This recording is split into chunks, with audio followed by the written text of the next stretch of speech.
discussing about these aspects like time of supply of goods or service in the case of reverse charge. Okay, which is the time of supply, which date is considered the time of supply, and we were discussing this example. Okay, so here Mr. A is a registered person, received goods. Okay, that is BD leaves from Mr. B, an unregistered dealer. Okay, Mr. B issues the invoice on 1st July 2017. Okay, so here what happens, like it's a reverse case, with a reverse charge we are discussing. That's the reason the recipient of the goods will be, will be making the GST payment. So here four different cases have been given. Okay, and it's been clearly said that Mr. B issues invoice on 1st July. Okay, on 1st July 2017, uh, the invoice is issued. Find out the time of supply of goods in the following independent cases. So here you look at first case, Mr. A received goods on 15th July 2015, payment of which is not made yet. He says that A received goods on 15th July. The invoice issued on 1st July. Okay, payment is not yet received. So what is the case, in this, how we are going to consider? So here you look at the first case, the time of supply of goods is considered as a 15th, okay, 15/7/2017. Okay, because the rule is earliest of the following, which is like receipt of the goods is 15/7/2017 because the date of payment is not available. Okay, because the day of payment is not yet made. Okay, and the date immediately following 30 days from the date of invoice. What we have studied here, it says that within the 30 days from the date issue of supply, which invoice need to be done. So that means that 1st July 2017 is the invoice on which you look at that here. So 1st July 2017 is the invoice which is issued from that 30 days, means 31st day. Okay, so you look at 31/7/2017. Okay, between these two dates, whichever is earlier. One is receipt of goods received on 15/7/2017. Next is date of immediately following the 30 days from the date of issue of invoice. So earliest of is 15 July. So that's the reason time of supply of goods is considered as 15/7/2017. Okay, let's look at the second case. Mr. A received goods on 3rd August 2017 and made a payment for the same on the 4th August 2017. Okay, so here the payment is done and the goods are received on 3rd August, but the date of issue of the invoice is 1st July 2017.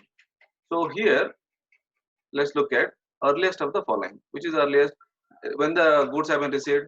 3rd August. Okay, it's been clearly mentioned. 3rd August, the goods have been received. Date of payment is 4th August. And what is the date immediately from the 30 days? Rule says that from the 30 days, 31st day from the date of issue as invoice. Okay, is 31/7/2017. So out of these three, earliest of the you know earliest date will be considered. That means 31st July 2017. Okay, date immediately following the 30 days from the date of invoice, because clearly it's been mentioned date of invoice is 1st July. In all the cases, this 1st July is the 2017 is the date of issue of the invoice. So out of these three, goods received date, payment date, which all both happen in the month of August, bill issued on 1st July. Okay, 31st day is after 30 days, 31/7/2017. Out of these three dates, okay, 31st July is the earliest. So that's the reason 31st July is considered as the time of supply. Okay, so this is considered the time of supply for GST calculation. Okay, third example. Mr. A made a payment on 8th July and received goods on the same date. So here what happens? On 8th July, he made the payment. On the same day, he has received the goods. So what is the earliest date? So here both receipt of goods and payment made and 30 days. Okay, after 30 days, 31st day.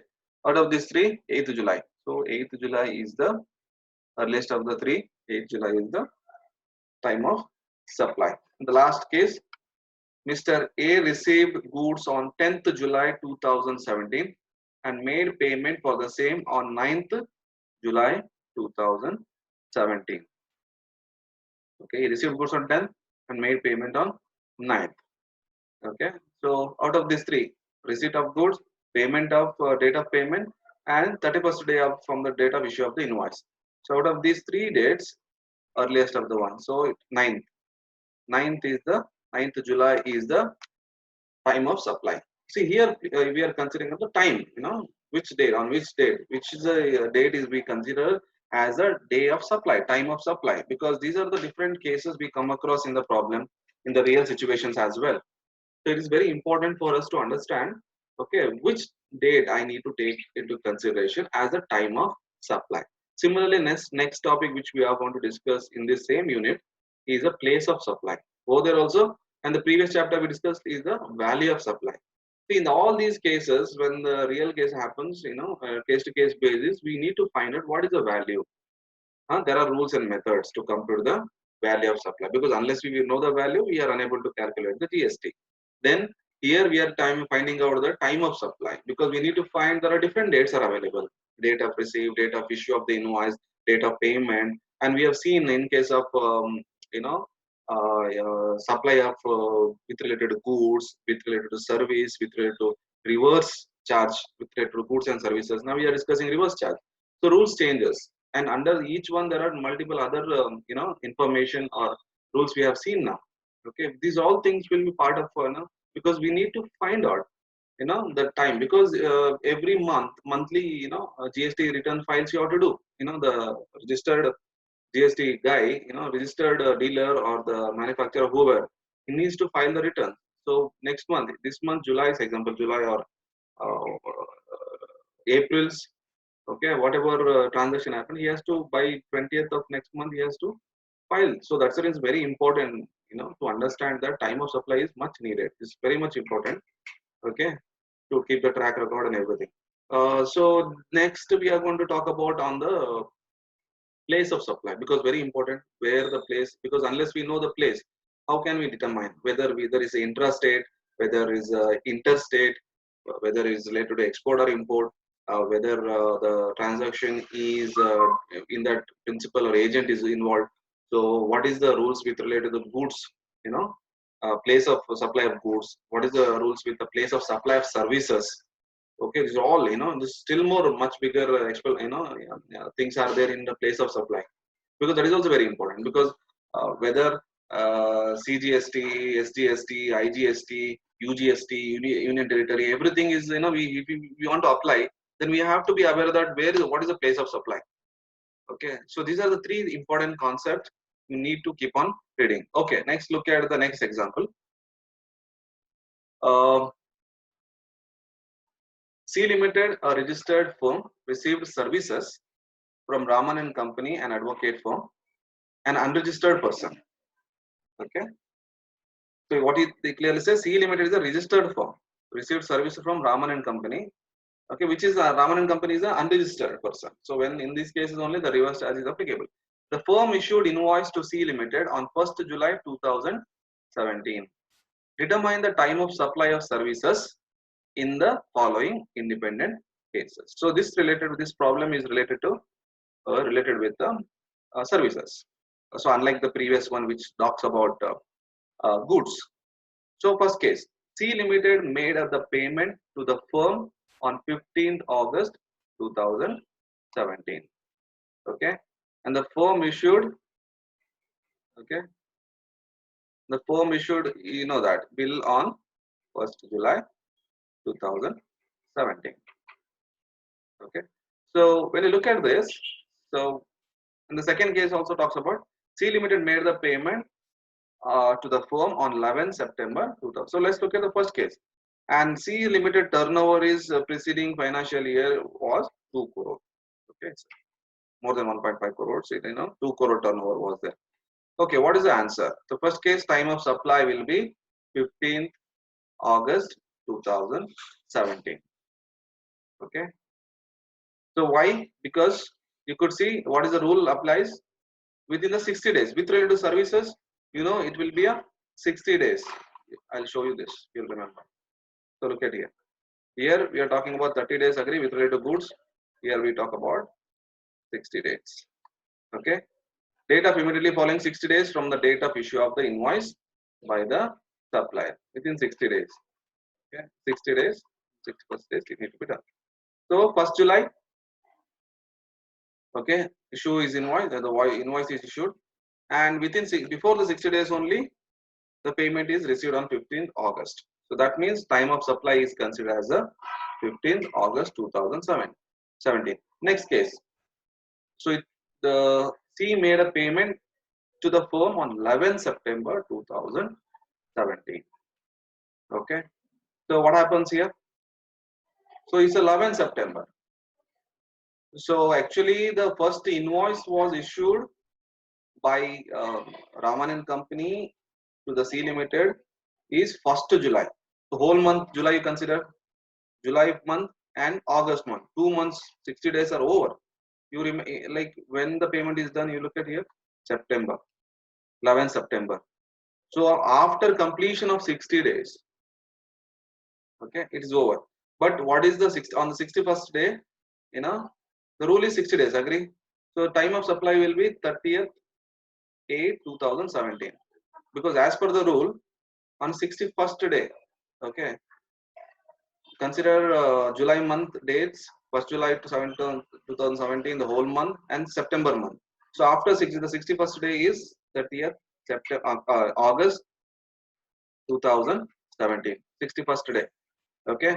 So here we consider 31st day, agree, in the goods related to the goods. Here 61st, 61. Okay, 60. Here you look at 30 August 2017 is considered as the time of supply of services.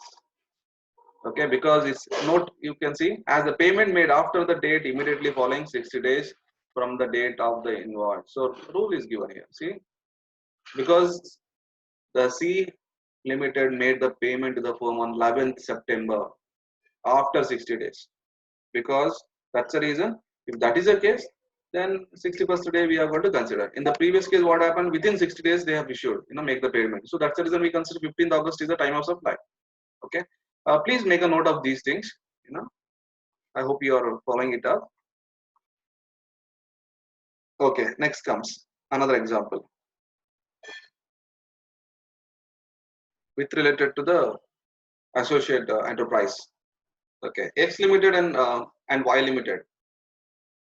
Y Limited is related, London is associated enterprise. X Limited, a registered firm, received the services of Y Limited, a unregistered firm. Determine the time of supply in the following cases. Okay, which is related to it is different from the previous this problem. Example 10. So here this problem is related to the associated enterprises. So here X Limited is a registered company, and Y Limited is unregistered, and it is located in London. Okay, it's not in India, located in London. And X Limited received the services from Y Limited. So first case, X Limited recorded the liability in the books on 15th July 2015, and the payment will be made in the next month. Okay, payment will be made in the next month. So when the X Limited recorded the liability in the books on 15th July. So here we discussed, you look at that, I will show you this. You look at this, see, this is the rule. It's related to the associated enterprises. What we are going to consider, whichever is earlier in this, date on entry in the books of account of the recipient of the supply, or the date of payment, whichever is earlier. Okay. Only with related to where the supplier is not Indian, is associated person, okay, associate services or enterprises, then this rule, date on which the receiver has made the entry in the books of account, or the date of payment. So here what is the rule? Okay, X Limited recorded the liability in the books of on 15 July 2017. Okay, and the payment will be made next month, because it's clearly mentioned that payment is not made. So now only one date. Payment, if you would have done between these two dates, we would have compared. Now payment date is not mentioned there at all. So we are going to consider 15 July 2017 is the time of supply, because as the date of entry in the books of is prior to the date of payment. Okay, next case. X Limited made an advance payment to Y Limited on 10th July and recorded the liability in the books on 15th August. So there are 2 dates, 10th July and 15th August. Okay. So what you could able to see here. Okay. So here, so what it clearly says that, okay, X Limited made an advance payment to Y Limited on 10th July and recorded the liability in the books on 15th August 2017. So here, so we are going to consider the time of supply will be 10th July 2017, because the payment is made in advance. Okay, the payment is made earlier than the date of the entry in the books, because between, if you compare between these two rules, payment date or the day on which the entry is made in the books of accounts, between these two, whichever is earlier. So it's clear for us, 10th July is earlier, even though they have done the advance payment is made earlier.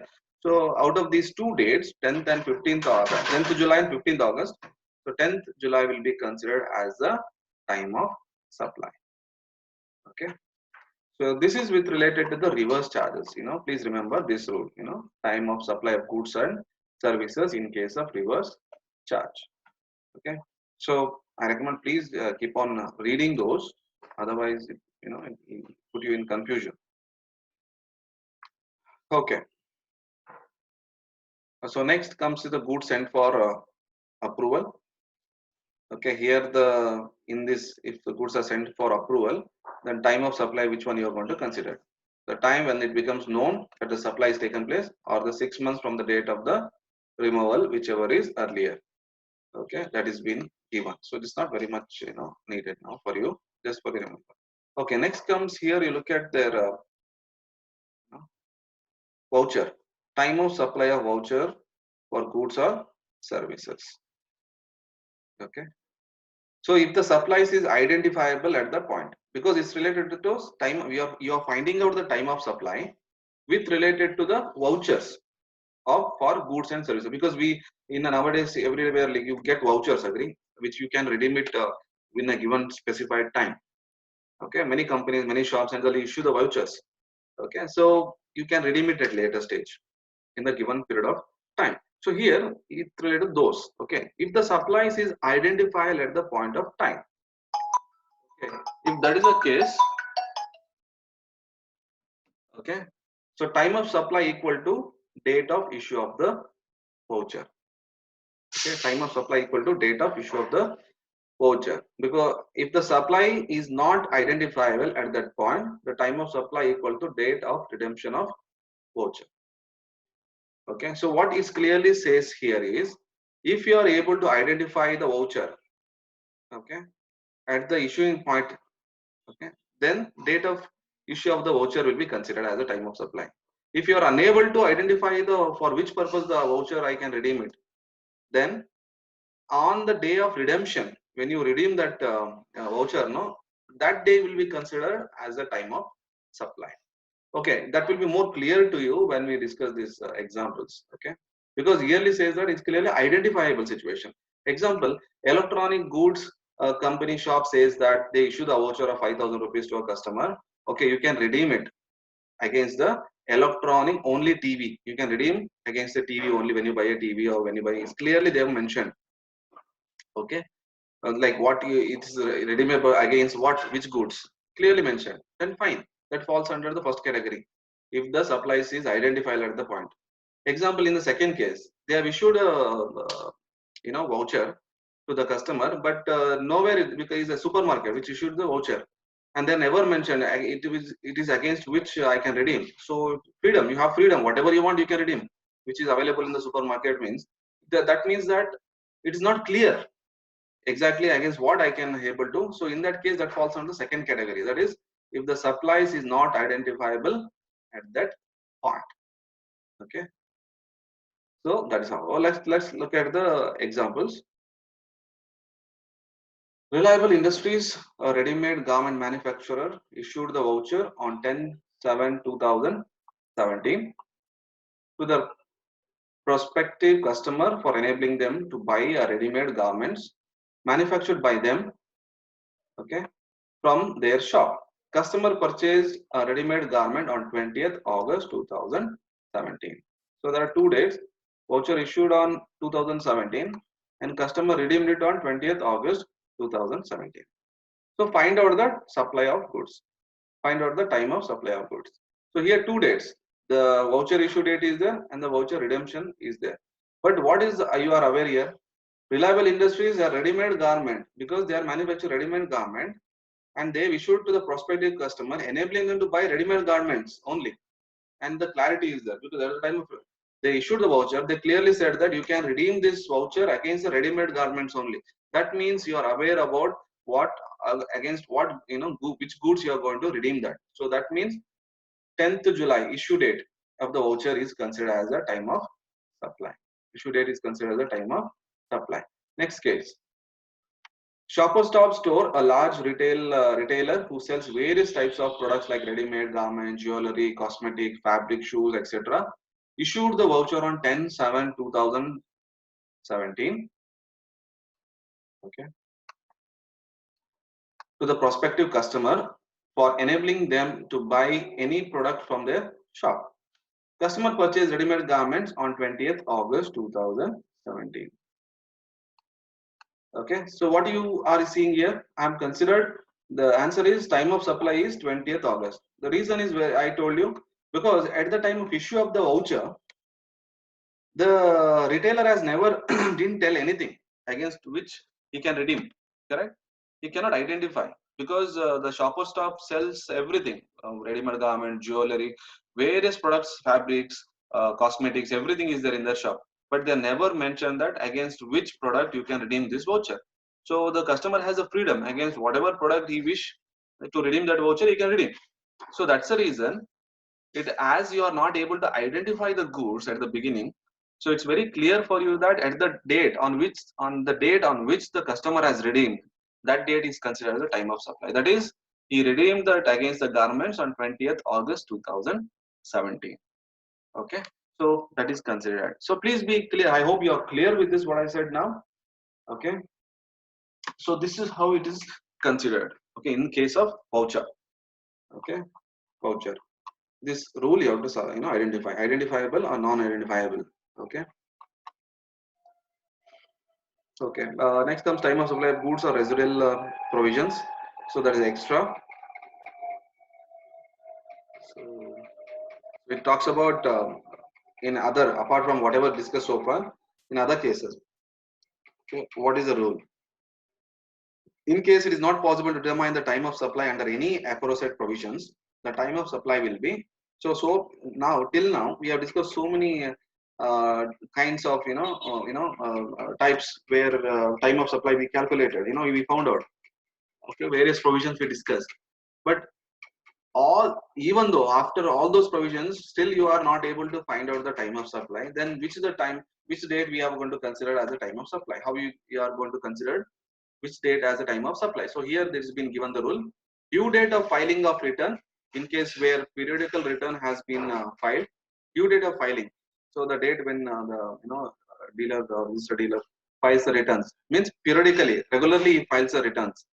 That due date is considered, or date of payment of tax in other cases. If the regularly dealer is not filing on occasion basis only, he is filing the returns, then date of payment of tax in other cases is considered as the time of supply. Okay, so that is it's not very much needed now.